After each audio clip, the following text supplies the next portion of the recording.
Hello guys, welcome to my YouTube channel. इस video में हम डिस्कस करने वाले हैं ह्यूमन हार्ट के कुछ important terms. So let's get started without wasting time. ये इम्पॉर्टेंट टर्म्स आपको तभी समझ में आएंगे जब आपको पता होगा कि सर्कुलेशन ऑफ हार्ट कैसे होता है, ब्लड फ्लो कैसे होता है हार्ट में। इससे पहली वाली वीडियो में मैंने सर्कुलेशन ऑफ हार्ट को उस टॉपिक को मैंने क्लियर किया था। अगर वीडियो आपने नहीं देखी है तो मैं उसकी लिंक डिस्क्रिप्शन बॉक्स में दे दूँगी, आप पहले उसको स्टडी कर लीजिएगा, फिर इस वीडियो को कंटिन्यू कीजिएगा। सो हमारा टर्म है वो सिस्टोल और डायस्टोल है। जैसे ये है हमारा सर्कुलेशन ऑफ हार्ट, ठीक है। आपको दिख रहा होगा कि कैसे ब्लड का फ्लो हो रहा है। तो मैंने इससे पहले वाली वीडियो में आपको सिस्टोल और डायस्टोल क्लियर कर दिया था कि सिस्टोल मतलब होता है कि ऑरिकल्स जब कॉन्ट्रैक्ट कर रही हैं, ऑरिकल्स जो होंगी जब ऑरिकल्स में भर जाएगा, ब्लड भर जाएगा और वो पंप आउट करेंगी, वेंट्रिकल्स में भेजेंगी ब्लड को। तो जो ऑरिकल्स कॉन्ट्रैक्ट कर रही होंगी उस टाइम पे ऑरिकल सिस्टोल होगा, मतलब ऑरिकल सिस्टोल करेंगी, मीन्स सिस्टोल मतलब कॉन्ट्रैक्शन। और उस टाइम पे वेंट्रिकल्स जो होंगी वो रिलैक्स करेंगी, तो उसको बोलते हैं हम डायस्टोल, ठीक है। तो कॉन्ट्रैक्शन और डायस्टोल मतलब हो गया, सिस्टोल मतलब हो गया कॉन्ट्रैक्शन हमारा,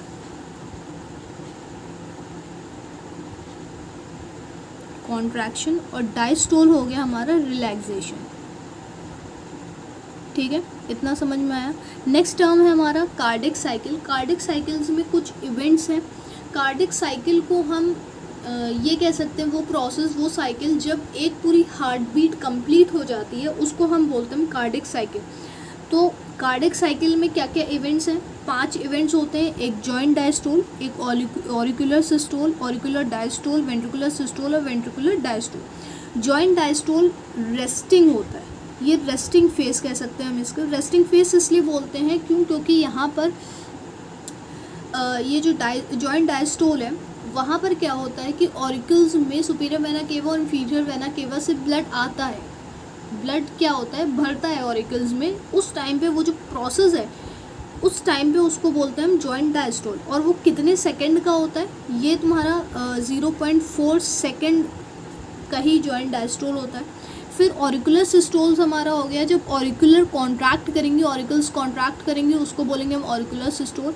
ये कितने टाइम का होता है? 0.1 सेकेंड तक का होता है, ठीक है। फिर ऑरिकल्स डायस्टोल मतलब हो गया कि कॉन्ट्रैक्ट होने के बाद रिलैक्स करेंगी, जब वेंट्रिकल्स में भेज देंगी ब्लड, तो ऑरिकुलर डायस्टोल मतलब हो गया ऑरिकुलर रिलैक्स कर रही है उस टाइम पे। वेंट्रिकुलर सिस्टोल हो गया हमारा जब वेंट्रिकल्स कॉन्ट्रैक्ट करेंगी और ब्लड को कहाँ भेजेंगी? लंग्स में भेजेंगी।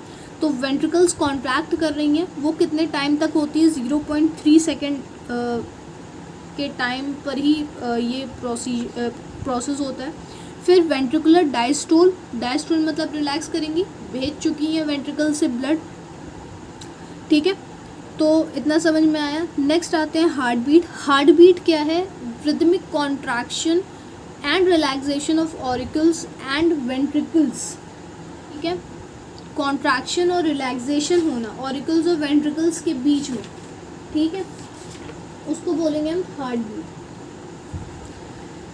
तो यहाँ पे मैं लिख दे रही rhythmic contraction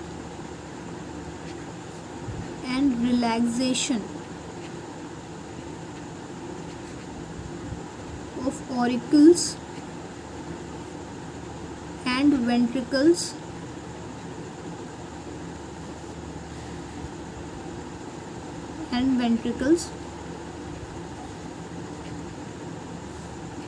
in the heart, उसको बोलेंगे हम हार्ट बीट, ठीक है। रेस्टिंग कंडीशन पे हार्ट बीट जो होती है वो 72 टाइम्स हार्ट की बीटिंग होती है in resting position, in resting condition. जब रेस्टिंग कंडीशन होगी हमारी तब जो हार्ट बीट करेगी, heart beats 72 times in a minute, मतलब 1 मिनट में हार्ट बीट करेगा 72 टाइम्स तक का, ठीक है। इतना क्लियर हो गया। हार्ट बीट के बाद जो नेक्स्ट हमारा टॉपिक आता है वो आता है कि हार्ट साउंड। फोर्थ टॉपिक हमारा हार्ट साउंड। आपको पता है कि हार्ट साउंड जब हार्ट बीट करती है तो हमारे हार्ट से दो साउंड आता है। एक साउंड होता है लब, एक साउंड होता है लब और एक साउंड होता है हमारा डब। ठीक है, लब तुम्हारा फर्स्ट साउंड होता है और डब हमारा सेकंड साउंड होता है। लब तुम्हारा जब प्रोड्यूस होगा जब bicuspid valves and tricuspid valve बंद हो रही होंगी तब लब साउंड प्रोड्यूस होगा। डब साउंड तब प्रोड्यूस होगा जब सेमील्यूनर वेव्स क्लोज हो रही होंगी, तब हमारा डब साउंड प्रोड्यूस होगा। हर टॉपिक से क्वेश्चन आता है। एक क्वेश्चन ये भी पूछा जाता है कि why SA node is also known as pacemaker. ये क्वेश्चन हमेशा पूछा जाता है कि why SA node is also called pacemaker. ऐसे नोड को पेस मेकर क्यों बोला जाता है? तो ऐसे नोड को पेस मेकर इस वजह से बोला जाता है क्योंकि ये हार्ट बीट को डिटरमाइन करती है, हार्ट बीट को देखती है। बिकॉज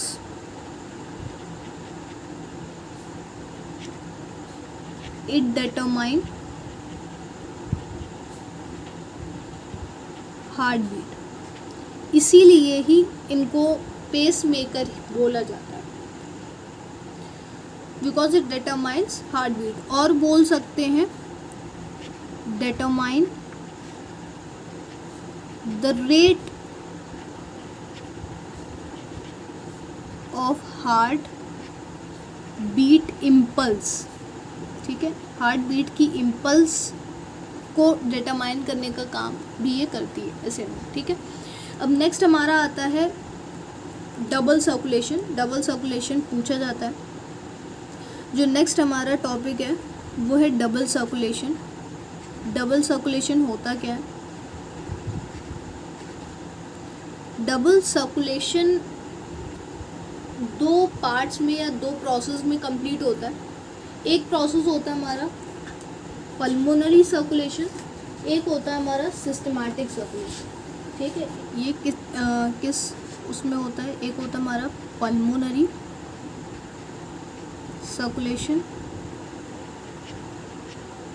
पल्मोनरी सर्कुलेशन कह सकते हैं वो सर्कुलेशन है जब जो राइट ऑरिकल्स हैं, जब राइट ऑरिकल से ब्लड लंग्स तक जाता है। पल्मोनरी सर्कुलेशन हमारा वो सर्कुलेशन होता है जब राइट वेंट्रिकल से जब लेफ्ट ऑरिकल में ब्लड फ्लो होता है, उसको हम बोलते हैं पल्मोनरी सर्कुलेशन। जैसे मैं अभी आपको दिखा दूँ सर्कुलेशन ऑफ ब्लड का डायग्राम स्ट्रक्चर, तो ये हमारा स्ट्रक्चर सर्कुलेशन ऑफ ब्लड का।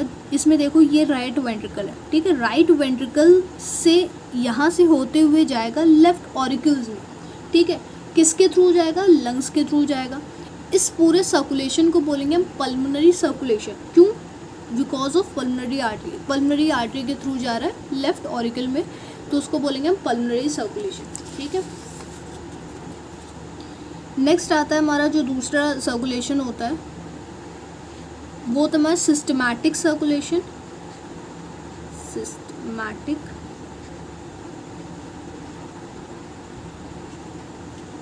सिस्टमैटिक सर्कुलेशन हो गया।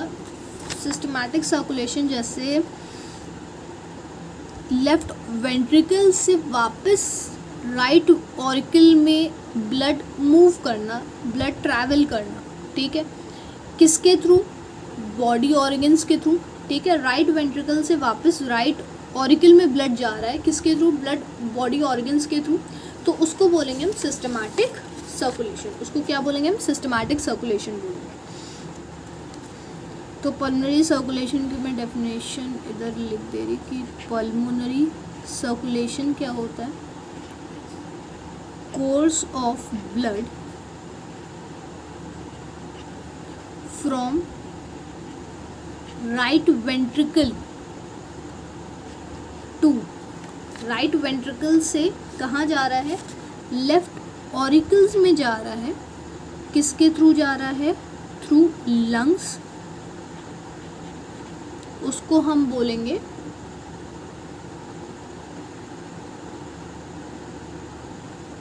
बोलेंगे पल्मोनरी सर्कुलेशन। और सिस्टमैटिक सर्कुलेशन हमारा क्या है?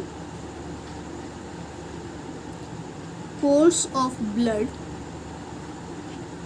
फ्रॉम, कहाँ से जाता है हमारा? लेफ्ट वेंट्रिकल से, left ventricle to right auricles, किससे जा रहा है? थ्रू बॉडी ऑर्गन्स, ठीक है, बॉडी ऑर्गन्स के थ्रू जा रहा है, उसको बोलेंगे हम सिस्टमैटिक सर्कुलेशन। ठीक है, ये आर वी हमारा राइट वेंट्रिकल, एल वी हमारा left auricle, L V left ventricle और आर ए राइट ऑरिकल। ठीक है, तो ये है हमारा डबल सर्कुलेशन, ये पूछा जाता है एग्ज़ाम्स में। ठीक है, तो ये मैंने आज बता दिया आपको इम्पॉर्टेंट टर्म्स। एक और इम्पॉर्टेंट टर्म होता है ब्लड प्रेशर। ठीक है, एक और इम्पॉर्टेंट टर्म्स होता है ब्लड प्रेशर।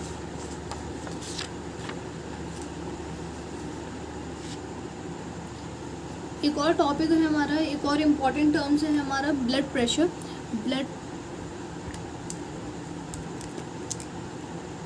लास्ट हमारा टर्म है हमारा ब्लड प्रेशर।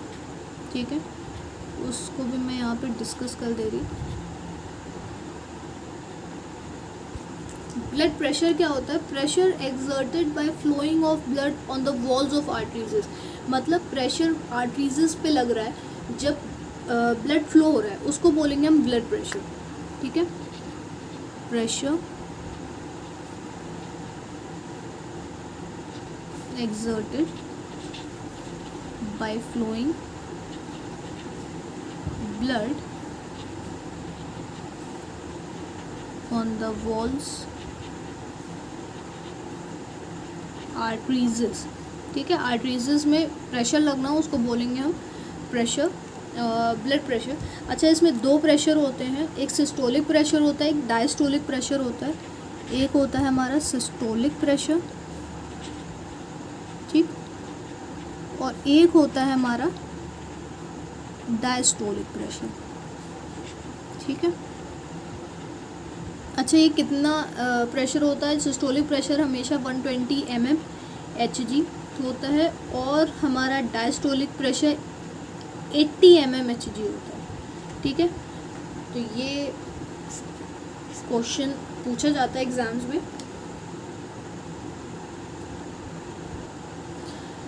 इस पूरे वीडियो में मैंने आपको कुछ इम्पॉर्टेंट टर्म्स के बारे में बताया है ह्यूमन हार्ट के। ठीक है, यहाँ पर हमारा पूरा सर्कुलेटरी सिस्टम फिनिश हो चुका है। मैक्सिमम पोर्शन मैंने सर्कुलेटरी सिस्टम का मैंने कवर कर दिया है।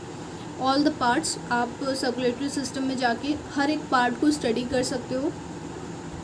सो I hope this video will help you. Share this video with your friends and drop your doubts in comment section. Thank you.